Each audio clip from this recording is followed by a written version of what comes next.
Hello everyone, AmyR here with Prairie Paper and Ink, and this is my card for this week's Color Throwdown Challenge, and I will have a link to the challenge in my blog post that's linked below the video.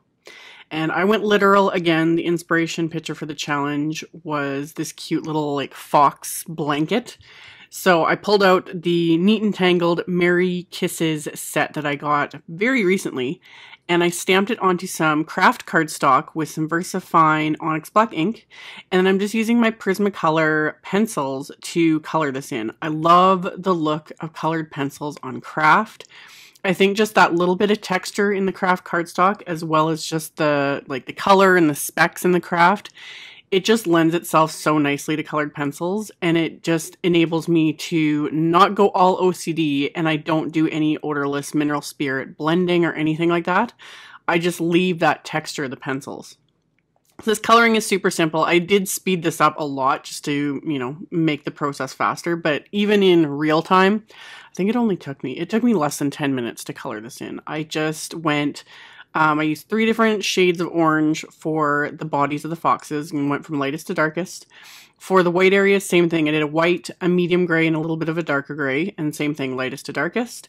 And then for their little scarf, I did a dark gray with a little bit of black, and then just the white. And then I added a little bit of like a rose color to their ears, and that was it. So once I was done all my coloring, I'm going to cut this out with the coordinating die that I am going to run through my Big Shot. So I just taped that into place with some washi tape. And then I pulled out my Big Shot to actually show this part. I die cut just some white cardstock with the largest of the My Favorite Things A2 rectangle stacks set 1. And after I die cut it, I'm going to open up my multipurpose platform to tab 1.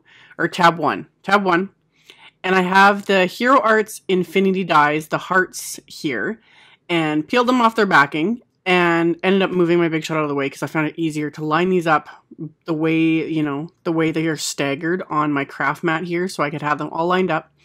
And I have them face down, so the die cutting part is face down. And I use my washi tape again just to hold all of these in place. So I have my multi-purpose platform open, tab 1, then a cutting plate, then my Sizzix rubber embossing mat, the cardstock, and then I'm putting these dies face down, so cutting side down over top of this, another cutting plate, running it through my machine. And that embossing pad enables these dies to emboss into the cardstock instead of cut. So I've got these heart shapes, these staggered heart shapes embossed into this cardstock.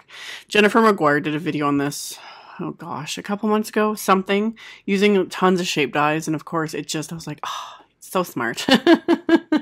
Love. So it's been in the back of my mind for a while, and I wanted to do it for this card because I'm keeping everything fairly simple, and I just love how having those staggered hearts kind of just worked with the card I was creating. So after doing that, I also die cut some black cardstock with the Together die from Neat and Tangled. And I die cut that 3 times, and then I'm stacking these together with some multimedia matte adhesive. I have my little Doris fine tip applicator on this bottle, which just makes life so much easier for doing sentiments and any little tiny areas you want adhesive on. So I stacked all 3 of these die cuts together. And then I just so happened to have enough leftover Kraft cardstock there after the main image that I could stamp the remainder of the sentiment onto this with the same VersaFine ONYX black ink.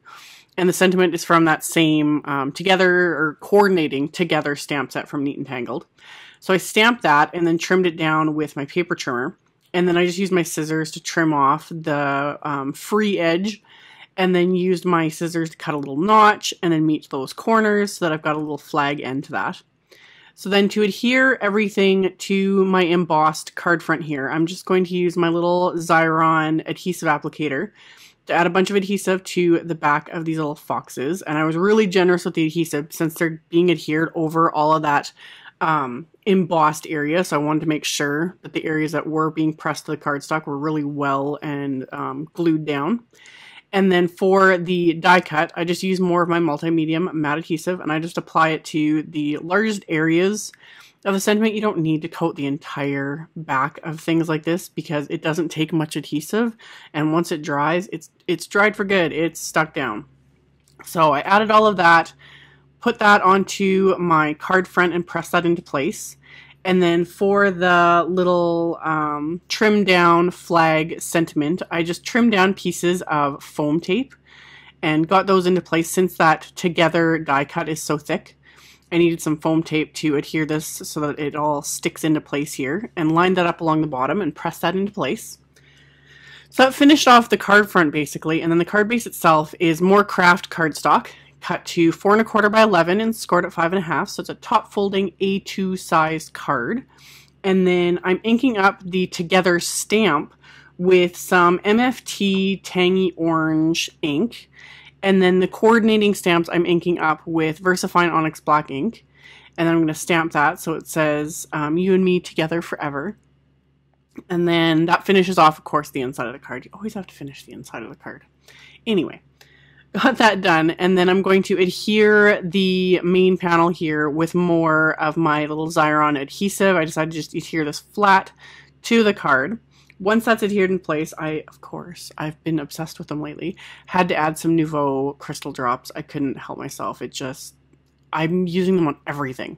So I chose gloss white, ebony black, and carved pumpkin, and just added, this time went a little more conservative and only added 3 in each corner. So added those, and then I can set this aside and let it dry for several hours. The Nuvo site does say you need to let these dry for like 24 hours. So let those dry, and that finished off my card. So I will have a link at the end of, or below the video, in the description box below. I'll have a link to my blog post. I'll have a link to the color challenge if you're interested in checking that out and playing along, and links to all the supplies used, of course. So all that will be in the description box below the video. Thank you all so much for watching and subscribing and thumbs upping and commenting on my videos, and I will see you all very soon in the next one. Bye!